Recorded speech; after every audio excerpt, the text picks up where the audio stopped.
panin auto tööle.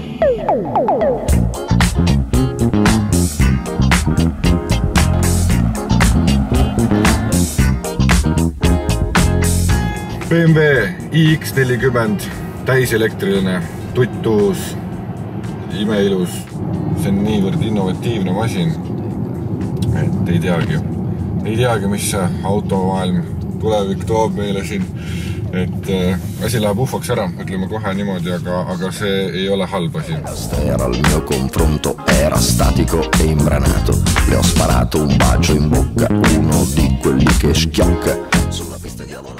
See on BMW, see on laia väljega, aga see on elektriauto. Me peame niikuinii kõik sinna lõpuks jõudma sellega, et me vahetame oma tavalised lõbusad, vahvad, häälekad autod välja elektriautode vastu. Küll mitte kohe praegu, aga kokkuvõttes pikas perspektiivis tuleb selle peale juba mõelda. Siin see on BMW iX40, väga peen, meeletult kena, nii väljas kui seest. Elektriautode puhul ongi tegelikult ju see, et ta on rohkem arvuti, kui ta on auto. E poi, che idea? Quale idea? Non vedi che lei non ci sta? Che idea? Quale idea? Niisiis, meile tehti põhjalik koolitus United Motorsis, mis siis selle auto tegelik nagu müügiartikkel on ikkagi siis see kogu see ekraanisüsteem ja üldse see nutilahendus. Meile tehti äpp, telefoni, ja BMW ID, ehk siis veel üks ID-kaart. Sealt sa muudkui teed endale kasutaja, paned sinna vajalikud andmed, väga palju ei küsi, aga ikkagi, et oleks võimalikult isikustatud. Siis selle järgi ongi nüüd siis see sinu auto, sellest telefonist, millega sa selle kasutaja endale tegid. Kalibreerid ära, siis see on sinu oma, sa oled selle omanik, sa saad panna endale pereliikmeid, kes saavad kasutada, aga sinul on see nii-öelda emavõti selle koha pealt, et su telefon on auto põhivõti, kuigi sulle antakse ka ikkagi need füüsilised võtmed igaks elutarbeks või kui keegi tahab lihtsalt elektriautot ja ei taha nii väga seda nutimaailma avastada, siis tavaline võti on ka olemas. Aga see telefoni asi on see, mida nad just eriti tahtsid toonitada ja tutvustada meile. Usaldusküsimus ka ikkagi, et see, kui see on sinu auto, siis see on sinu telefon, sinu äpp ja sina kontrollid kõike, mis sinu autoga tehakse või toimub üldse. Ja sellega kaasneb ka muidugi see, et istud autosse, ükskõik millisesse BMW-sse kokkuvõttes, see kasutaja ronib üle erinevate mudelite. Tool võtab täpselt selle settingu, mille sa oled valinud, temperatuuri valikud, muusika, raadio, kõik tulevad need, mis sa oled endale valinud. Ja muidugi selle personaliseerimise käigus saad valida endale tuled, siin on isegi kliimasüsteemide erinevad mingid hingamismomendid, õhupuhtused, asjad, värgid. Ja, muideks, üks asi veel. Niimoodi. Siis sa saad muusikat ja paneme korraks kõvemaks. Ja nüüd vahetad kanalit.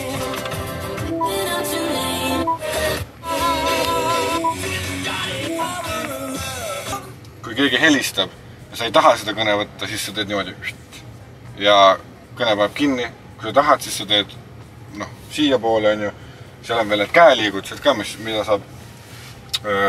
saab siin harrastada selle autosõidu puhul, need tuleb ka selgeks õppida. Kokkuvõttes ongi, kui sa paned oma pangakaardid on niikuinii juba telefonis, autokaart on telefonis, siis sul on ka telefoni vaja, sa vähendad kola oma taskutes ja nii edasi, lihtsalt kui telefon ära kaob, siis on aamen, arvatavasti, et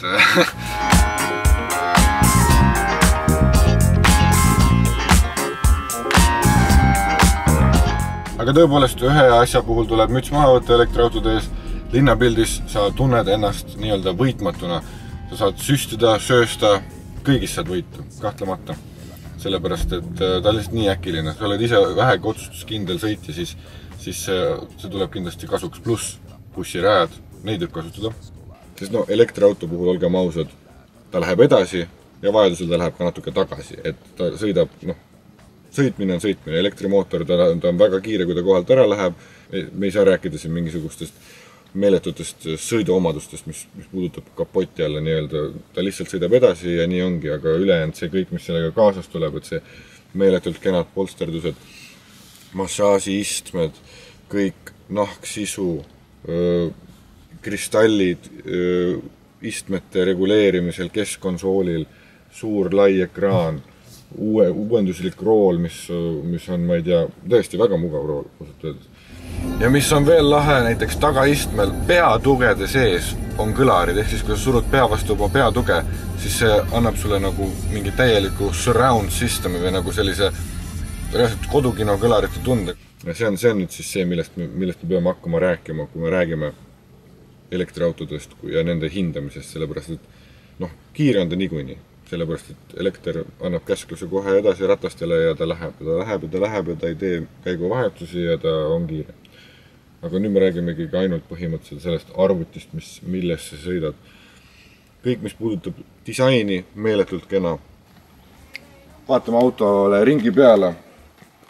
Ilmselgelt kõrgtehnoloogilised tuled, muud moodi ei saakski. Kõik need andurid on siin olemas, mida sa otsid. Ise tervenev võre. Et kui see saab kildu, siis ta ise kasvab kokku kuidagi. Mul ei ole õrna aimugi. Siin on see kaamera, mis põhimõtteliselt vastutab kõige eest su navil ja info kogumisel, kiiruspiirangud, märgid, särgid. Klaasipõsuvedelik siit sisse. Muud põhjus sul ei ole kapotti avada, seda sa ei saagi teha. Väga lai velg ja väga lai rehv ka. Imekaunis. Bemmist luksuslikum versioon ongi juba Rolls-Royce ja me teame nende vedrustusest ju kõike, et tundub, et BEM siis on vastutanud ka selle mudeli hea vedrustuse eest. Kui puudutab uksi, siis nad on kabrioleti uksed. Ja kui te kuulete nüüd seda, natukene selline lauda ukse moment on sees, et see on päris kõva plarakas, aga tegelikult tal peaks ikkagi see soft close olema, et kui sa lased ta nagu ja siis ta võtab ise kinni. Jah, soft close. Mis meil siin on? Tavaline laadimine ja siin on siis selline disaini dünaamika X. Niisiis, taga on meeletult ruumi, rohkem kui tantsusaalis. Istmed on mugavad, siia mahub isegi 3 inimest ära, mitte nagu tavalistes autodes 2,5 inimest. Et see keskmine koht on ka ikkagi päris reaalne koht. Mis on eriti lahe, on see, et istmed tulevad nurgaga kuni täiesti ukse ääreni välja. Piilari äär on kaetud istmega, ehk siis sa saad siin niimoodi lösutada, kui sa oled tagaistme inimene. Muidugi, mis siit on näha, kogu see kere on karbonist ja tagaistmel ka kõik need kellad-viled, istme soojendused, omaenda kliima, laadimise augud istmetel, 2 tükki siin, telekavõimekus, eks ole, tagaistmed 5+. Pagasiruum on suur, saad siit hõlpsasti täiesti sügavaks lasta. Siia mahub tõesti magama.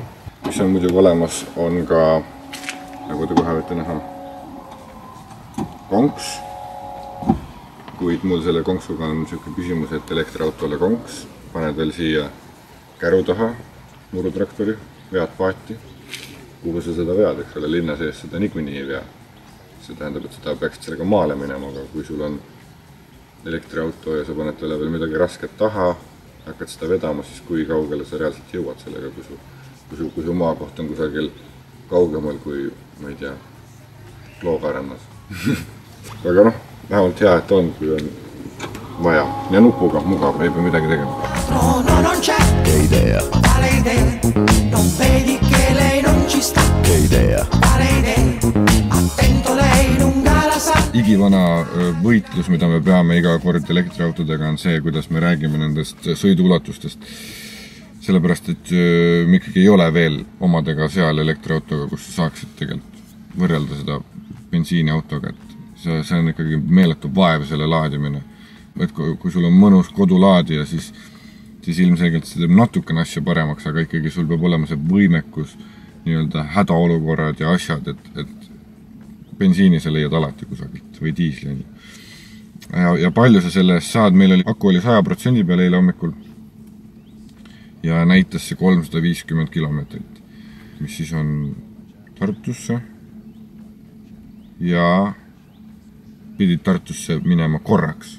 Sa ei saa sinna jääda. Sa pead kohe Tallinnasse tagasi tulema.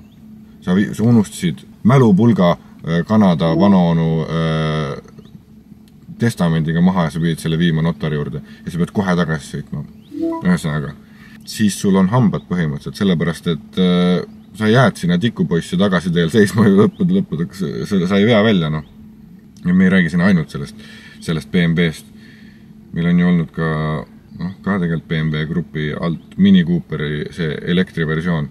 120 kilomeetrit oli seda sõiduulatust 100% peal.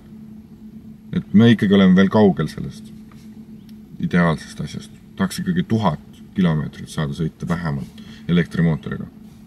Ja noh, see on kriitika, mida auto edasimüüjad ka, nad peavad selle alla neelama, sellepärast, et minu jaoks ei ole mõjusaid argumenti hetkel veel täiesti elektriliseks minna. Noh, sõit ise on mugav ja kõik need asjad on mugavad, aga just see laadimine ja see peavalu, mis sellega kaasas käib, sa ei saa lubada endale tee äärde jäämist. See ei oleks Saksa auto arvustus, kui me ei räägiks teistest Saksa autodest. Et mis puudutab Saksa neid 3 klassikut, siis ütleme nii, et BMW ja Mercedes minu silmis oma elektriautodega on saanud väga hästi hakkama. Audi puhul me ei tea. Audi ei lase Eestis autoajakirjanikele oma autosid testida ja nende kohta objektiivset arvustust teha.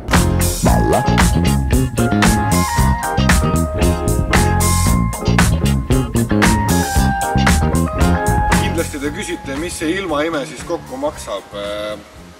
Küsisin, vastuseks sain 103 000. Ja soetada saate selle muidugi United Motors. Aitäh vaatamast ja peaste kohtumist.